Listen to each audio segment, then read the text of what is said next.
Hey guys, you good buddy Zach Betts, and welcome to my vlog for December 7th, 2015. It's a Monday. Let's talk about the Chicago police shootings. Before that, it was a good drive back last Sunday, back from Ohio to my hometown, to my residence, Huntsville, Michigan. We saw a traffic jam in Bowling Green on 75 South, and traffic was backed up for miles. We got home okay. So all this construction of the new I-75 widening project that many people are talking about. So bear with us. There will be lots of more videos, or maybe not. So anyway, let's get to the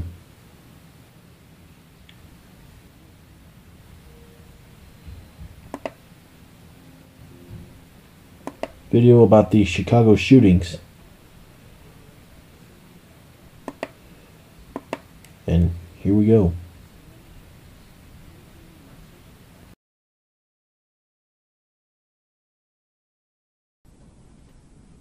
This is Officer Hooper and Monty. This is the individual A's vehicle that had the bullet damage. That's the building where the apartment, where the party had taken place.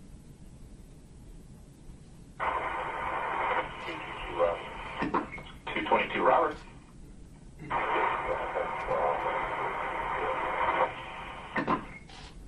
I'm sorry, 22 Robert. What was the code on that? 1 Frank. All right, 10 for 1 Frank, and thanks to all the assistance. That's 241 Robert. 41 Robert. Yeah, you got a window shot out over here of the car, approximately 5312. That's Hooper and All right, Monty. window shot out 5312. Black, blue hoodie.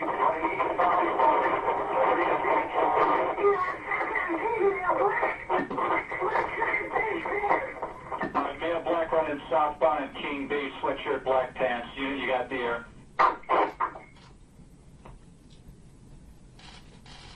Unit with the foot chase, you got the air. We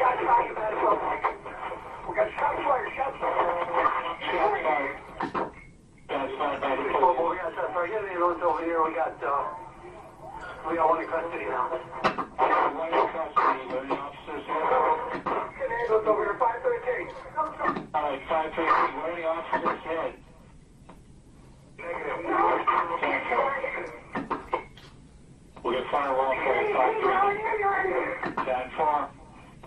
263, roll the ambulance squad. Roll the ambulance. 5-3 and King, we'll get an ambulance going for you.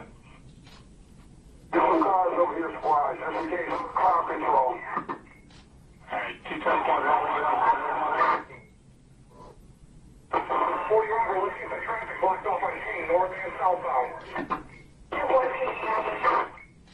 14 Robert. Alright, 10-4. 6-3 Charlie, we're rolling wherever you need us, let us know. Alright, 6-3 Charlie, got you going as well. 10-4 and thanks. 12 Robert, put it on the box. 12 Robert, we got you rolling. 3 boys on another box. 6-3 boys. Robert, we're clear heading over there. 10-4. 223 on the way. 10-4.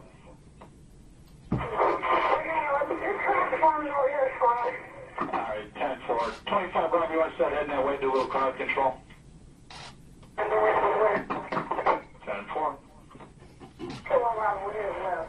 21 Robert, got you over there. 34 Robert, 10-4 and thanks. 6-4, boy. 6-4 boy. We got that ambulance rolling, right? 10-4, ambulance is rolling. And right now at 5, it is unclear if the task force will investigate prior police shootings, but the fatal shooting of another young African-American man has activists and family members asking for another investigation. Ronald Johnson was shot and killed just 8 days before Laquan McDonald was killed.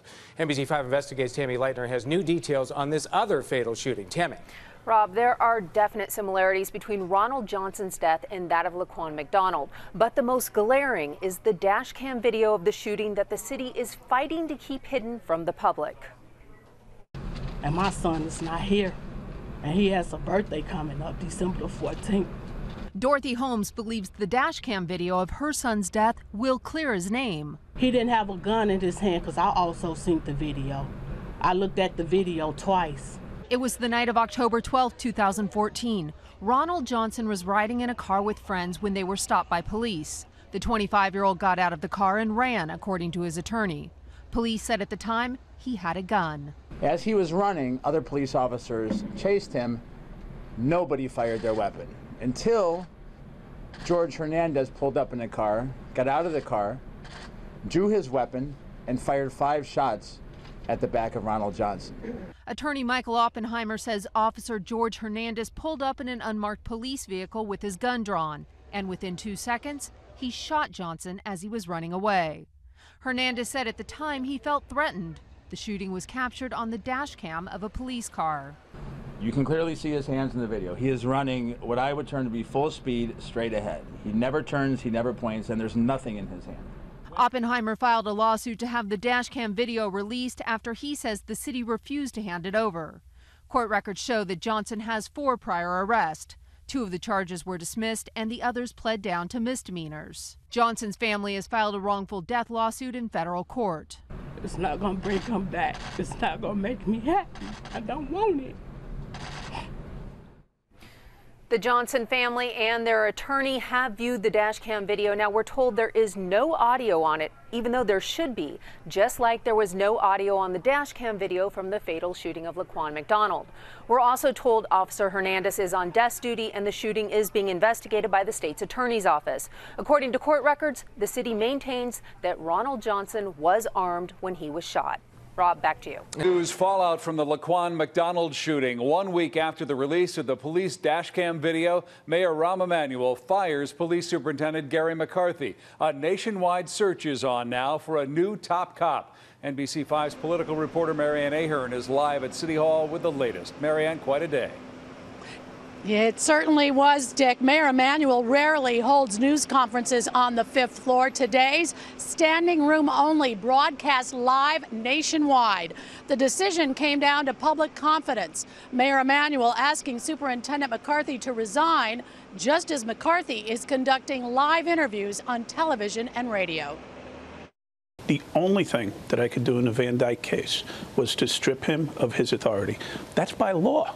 Early this morning at 6:30 a.m., Police Superintendent Gary McCarthy at the NBC5 studio defended his role in the Laquan McDonald shooting. I saw the video the next day.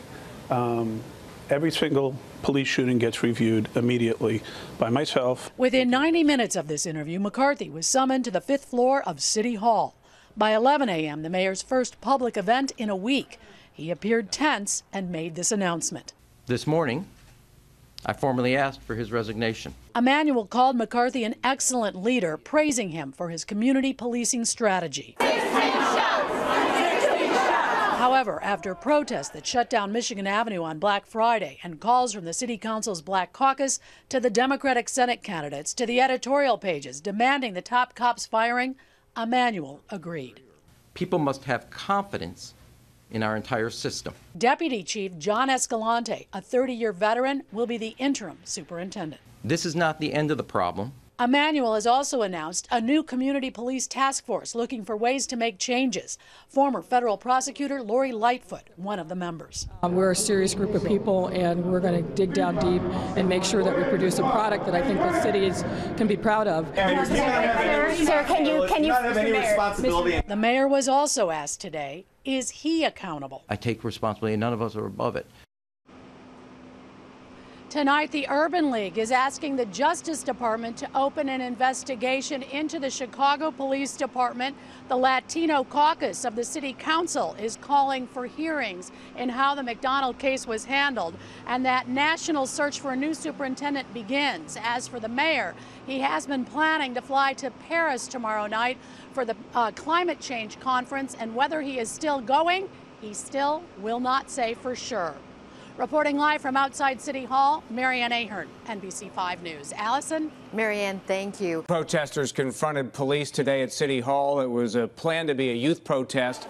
Demonstrators wanted to hand in a list of demands to the City Council and Mayor's office. Some were shouting demands at officers, and there was some pushing and shoving, but it was mostly a peaceful demonstration today. Chicago shooting is done and put over with on my video. Let's put that aside. And we'll talk about the San Bernardino shootings that were this past Friday.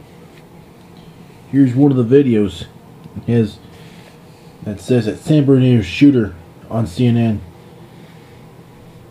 supported ISIS, was fixated on Israel, father says.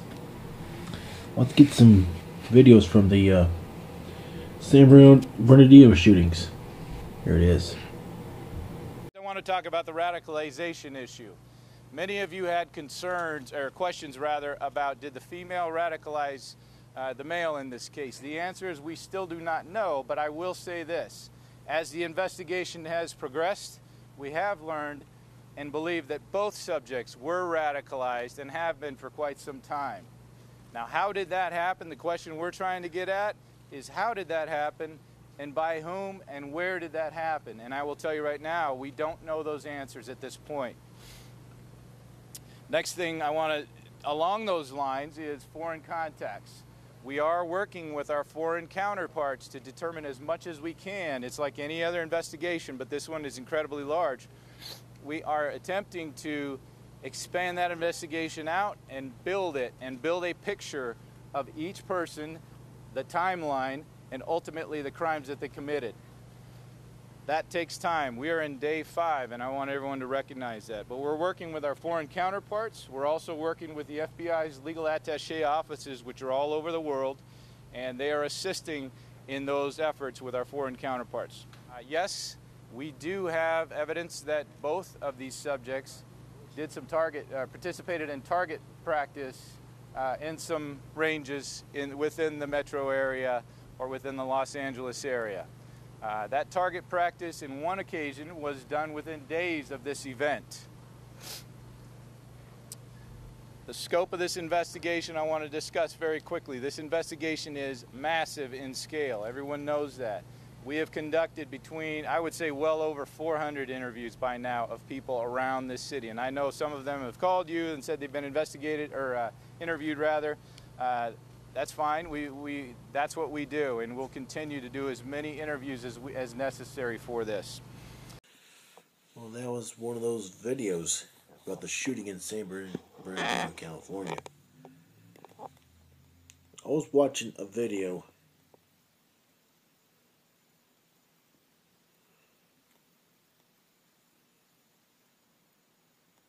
about Barack Obama, about the ISIS proposals.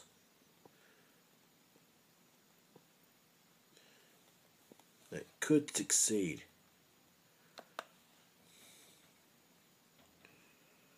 And President Obama televised to address the ISIS on ISIS Sunday night.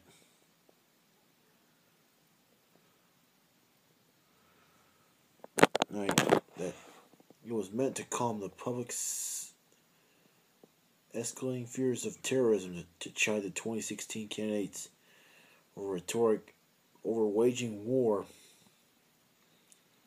in the place of Muslims in society to defend his own efforts to combat the extremist group. So that video was related to the wake of the San Bernardino attacks.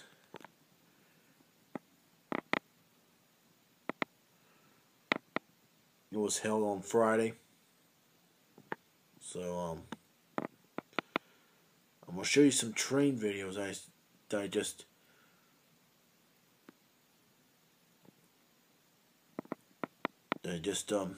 loaded up on last Wednesday.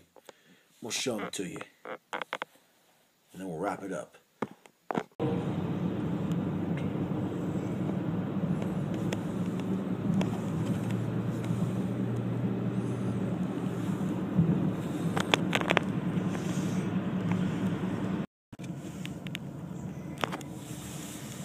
Here comes that train, trainee. Yep. Have it on video.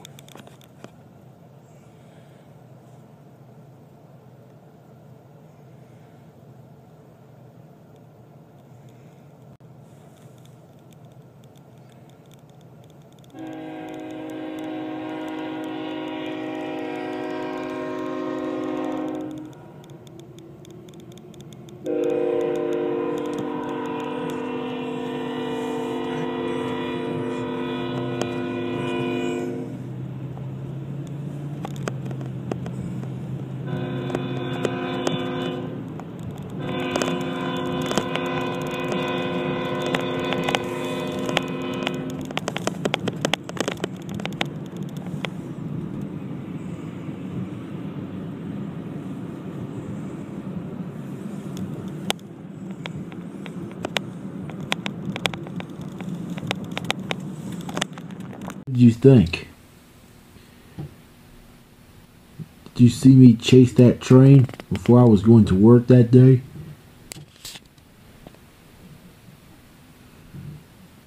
All you got on that film was those two engines. The CSX Dash 9s.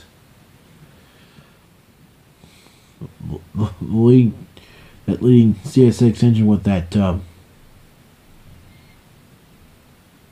GE engine. That sounds so sweet, didn't it?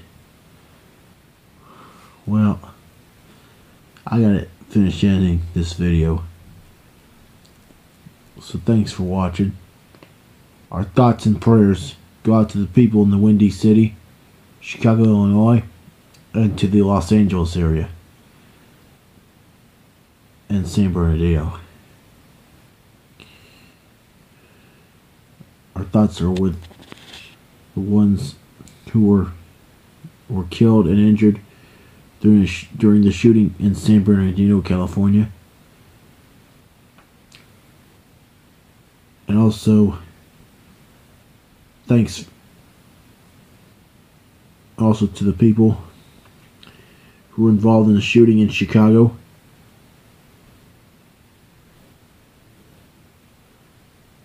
All of you guys be strong out there. So thanks for watching. I'll see you on the next video. And by the way, on Facebook, got some birthday shoutouts to take care of.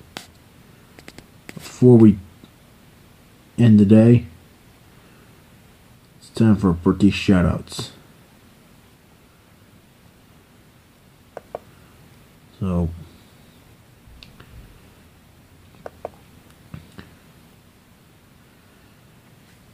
tomorrow, Aaron Taylor is turning 46 years old. A good friend of mine from last year, from out of Tulsa, Oklahoma. Happy birthday. Mike Smith, also happy birthday tomorrow. Curtis Chirlot is 35 years old. Happy birthday. And Jordan Jones, one of my friends who went to school with at Ontario High School in Mansfield. Happy birthday to you. Want to please make a section on the right on the comment, or make a write a comment on the screen below on seeing if you went out to eat or cooked a nice good meal on your birthday. you can do that. So thanks for watching, guys. I'll see you next time. Keep your stick on the ice. Peace.